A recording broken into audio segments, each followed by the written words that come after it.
চাঁদা সড়ক পরিবহনের চাঁদা যেটা বলা হয় সেভাবে আমি চাঁদা এই দেখছি না। পরিবহন খাতে মালিক শ্রমিক সংগঠনের নামে তোলা টাকাকে চাঁদাবাজি বলে মনে করেন না সড়ক পরিবহন, রেল ও নৌপরিবহন মন্ত্রণালয়ের মন্ত্রী শেখ রবিউল আলম।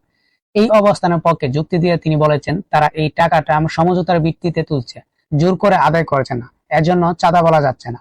আজ বৃহস্পতিবার সড়ক পরিবহন মন্ত্রণালয়ের এক সংবাদ সম্মেলনে সাংবাদিকদের প্রশ্নের জবাবে একথা বলেন মন্ত্রী রবিউল আলম। নতুন সরকারের দায়িত্ব নেওয়ার পর আজ প্রথম আনুষ্ঠানিকভাবে গণমাধ্যমের সঙ্গে কথা বলতে বিকেলে নিজ দপ্তরে সংবাদ সম্মেলন ডাকেন মন্ত্রী।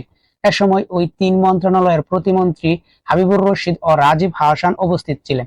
পরিবহন খাতের চাঁদাবাজি প্রসঙ্গে এক প্রশ্নের জবাবে শেখ রবিউল আলম বলেন, সড়কে পরিবহনের চাঁদা যেটা বলা হয় সেভাবে আমি চাঁদা দেখি না।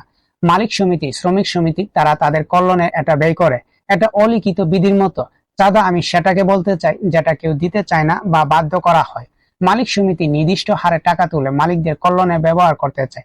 কতটুকু ব্যবহার হয় সেটা নিয়ে হয়তো বিতর্ক আছে, কিন্তু তারা সমঝোতার ভিত্তিতে এ কাজটা করে।